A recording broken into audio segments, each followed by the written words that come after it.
성경의 마지막 책인 요한계시록을 보면요. 그리스도의 신부라는 아주 신비로운 존재가 등장하거든요. 과연 이 신부는 누구를 상징하는 걸까요? 오늘 이 시간에는 한 자료가 이 예언을 어떻게 해석해서 역사 속에 숨어있는 특전 교회를 찾아내는지 그 흥미로운 추적 과정을 한번 같이 따라가 보겠습니다. 자, 그래서 오늘 이야기는 이렇게 진행될 거예요. 먼저 하늘에 나타난 여인이 대체 뭘 상징하는지 그 비밀부터 풀어볼 거고요.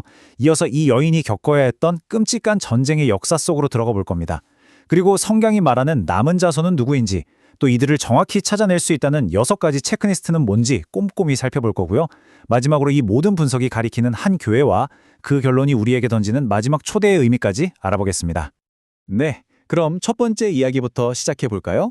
이 모든 이야기의 출발점, 그 중심에는요, 요한계시록 12장에 묘사된 아주 신비로운 한 여인이 있습니다. 해를 옷처럼 입고 달을 발밑에 두고 머리에는 12별이 박힌 관을 쓴 모습이죠. 네, 바로 이 질문입니다. 오늘 우리가 살펴볼 자료가 파헤치고자 하는 핵심 질문이죠. 그리스도의 신부, 다시 말해 하나님께서 인정하시는 진짜 교회는 과연 누구인가? 이 자료는 성경 곳곳에 숨겨진 단서들을 모아서 그 정체를 밝혀내고 있습니다. 모든 이야기의 시작은 바로 이 구절입니다. 이 자료에 따르면 여기에 묘사된 상징적인 여인은 단순히 신화 속 인물이 아니라 바로 하나님의 참되고 순결한 교회를 나타내는 존재라고 해석합니다. 와, 이 부분이 정말 흥미로운데요. 각 상징에 다 깊은 뜻이 담겨 있다는 거예요. 자, 하나씩 뜯어볼까요? 먼저 여자는 순결한 교회를 상징하고요. 그 여자를 감싸고 있는 해는 바로 예수님과 그분의 의를 뜻합니다. 그럼 발밑의 달은 뭘까요? 이건 예수님이라는 태양의 빛을 반사해서 어둠을 비췄던 구약시대의 제사제도를 상징하고요. 마지막으로 머리 위의 12별은 신약 교회의 기초를 놓은 12제자의 사역을 의미한다고 합니다. 정말 놀랍지 않나요? 자, 그런데 선한 주인공이 있으면 그렇죠. 악역도 있어야겠죠? 이 예언 드라마의 악역으로 무시무시한 붉은 용이 등장합니다. 이 자료는 이 용의 정체를 사탄이라고 규정하는데요. 역사적으로는 아기 예수를 죽이려고 했던 헤로드 왕 배후의 세력, 바로 이교 로마 제국을 통해 그 힘을 드러냈다고 설명합니다. 이 용의 모습도 그냥 상상으로 그린 게 아니에요. 7머리는 그 유명한 로마가 세워진 7 언덕을 상징하고요. 10개의 뿔은 로마 제국이 멸망한 뒤에 유럽 땅에 세워진 10개의 왕국들, 그러니까 훗날 교황권을 지지하게 되는 그 세력들을 가리킨다고 해석합니다. 자, 이렇게 상징들을 다 살펴봤으니 이제 본격적인 스토리로 들어가야겠죠? 바로 여자와 용, 즉 참된 교회와 그 교회를 무너뜨리려는 세력 간의 기나긴 전쟁에 대한 예언입니다. 성경은 교회가 이 용의 박해를 피해서 광야로 도망쳐야 했던 기간을 아주 구체적인 숫자로 명시하는데요. 그게 바로 1261일입니다. 그런데 여기서 아주 중요한 해석의 열쇠가 등장합니다. 이 자료는 이 1260일이 문자 그대로의 날짜가 아니라고 주장해요. 성경 예언을 풀 때 쓰는 특별한 원칙, 바로 하루를 1년으로 계산하는 원칙을 적용해야 한다는 거죠. 말 그대로 예언 속에서의 하루는 실제 역사에서 1년을 의미한다는 겁니다. 자, 그럼 계산이 딱 나오죠? 1260일은 맞습니다. 1260년이 되는 거예요. 이 자료는 이 예언의 기간이 바로 서기 538년에 시작해서 1798년에 끝났다고 보고 있습니다.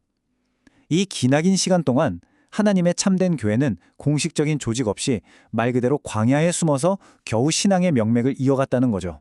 자, 그렇다면 이 1260년이라는 긴 박해의 터널이 끝나는 1798년 이후에는 어떤 일이 일어날까요? 드디어 희망이 보이기 시작합니다. 자료는 바로 이때 성경이 예언한 남은 자손, 즉 마지막 시대를 위해 준비된 교회가 역사 무대에 등장할 것이라고 설명합니다. 그럼 이 남은 자손을 어떻게 알아볼 수 있을까요? 바로 이 구절에 핵심적인 단서 2가지가 나옵니다. 첫째, 하나님의 계명을 지킨다. 그리고 둘째, 예수의 증거를 가졌다. 이 2가지가 바로 마지막 교회를 식별하는 가장 중요한 특징이라는 겁니다. 자, 이제부터가 정말 흥미진진해집니다. 이 자료는 지금까지 나온 성경의 모든 단서들을 착착 모아서요. 이 마지막 시대 교회를 정확하게 찾아낼 수 있는 일종의 체크리스트를 만들었습니다. 이게 바로 그 6가지 체크리스트인데요. 하나라도 빠지면 안 된다는 거예요. 자, 한번 볼까요? 첫째, 538년부터 1798년까지의 그 긴 박해기간 동안은 공식적인 조직으로 존재하지 않았어야 합니다. 둘째, 바로 그 1798년 이후에 역사에 등장해야 하고요. 셋째, 아주 중요한데 제7일 안식일을 포함해서 10계명 모두를 지켜야 합니다. 넷째, 예수의 증거라고 불리는 예언의 은사를 가지고 있어야 하고요. 다섯째, 그 활동 무대가 전 세계적인 선교 교회여야 합니다. 그리고 마지막 여섯 번째, 요한계시록 14장에 나오는 아주 특별한 메시지, 새 천사의 기별을 전파해야 한다는 겁니다. 방금 마지막에 말한 새 천사의 기별, 이게 좀 생소할 수도 있는데요. 쉽게 말해서 마지막 시대를 사는 사람들에게 보내는 세 가지 핵심 경고이자 초대 메시지예요. 첫째, 창조주 하나님을 경배해라. 둘째, 영적으로 타락한 곳, 성경이 바벨론이라고 부르는 곳에서 나와라. 그리고 셋째, 짐승의 표를 받지 말아라. 바로 이겁니다. 자, 이제 드디어 이 모든 퍼즐 조각을 맞출 시간입니다. 이 분석의 하이라이트라고 할 수 있죠. 이 6가지의 까다로운 조건들을 실제 역사 속 교회들에 하나씩 대입해 보는 겁니다. 과연 이 모든 시험을 통과하는 교회가 있을까요? 정말 이 6가지 항목에 모두 네 라고 자신 있게 체크할 수 있는 그런 교회가 존재할까요? 이 자료는 놀랍게도 딱 한 군데가 있다고 단언합니다. 자, 이 표를 한번 보시죠.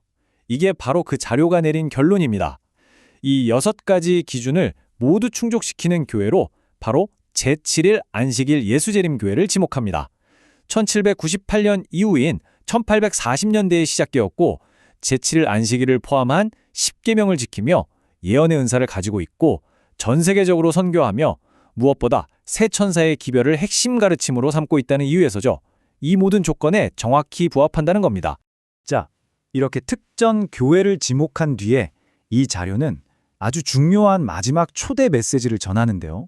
그 메시지를 더 강렬하게 전달하기 위해서 아주 유명한 성경 이야기를 비유로 사용합니다. 그 비유가 뭐냐면요. 바로 노아의 방주입니다. 이 마지막 시대의 교회를 마치 현대판 노아의 방주처럼 묘사하는 거예요. 그러니까 마지막 때에 닥쳐올 심판의 홍수 속에서 하나님의 백성들을 위한 유일한 안전한 피난처라는 의미를 담고 있는 거죠. 정말 강력한 비유 아닌가요? 그래서 이런 초대를 하는 겁니다. 노아되 온 집은 방주로 들어가라. 이건 그냥 우리 교회 한번 와보세요 정도의 가벼운 초대가 아니라는 거죠. 다가올 심판에서 구원받을 수 있는 유일한 길로 들어오라는 아주 긴급하고 간절한 부르심으로 해석하고 있는 겁니다. 여기서 정말 신기한 게 하나 있어요. 우리가 흔히 교회라고 부르는 이 단어의 원래 그리스어 뜻이 뭔지 아세요? 바로 에클레시아, 부르심을 받아 나온 사람들이라는 뜻입니다. 세상, 즉 바벨론에서 나오라는 부르심을 받고 하나님의 안전한 공동체, 즉 방주로 들어가라는 이 마지막 초대의 메시지와 그 의미가 소름 돋게 맞아떨어지는 거죠.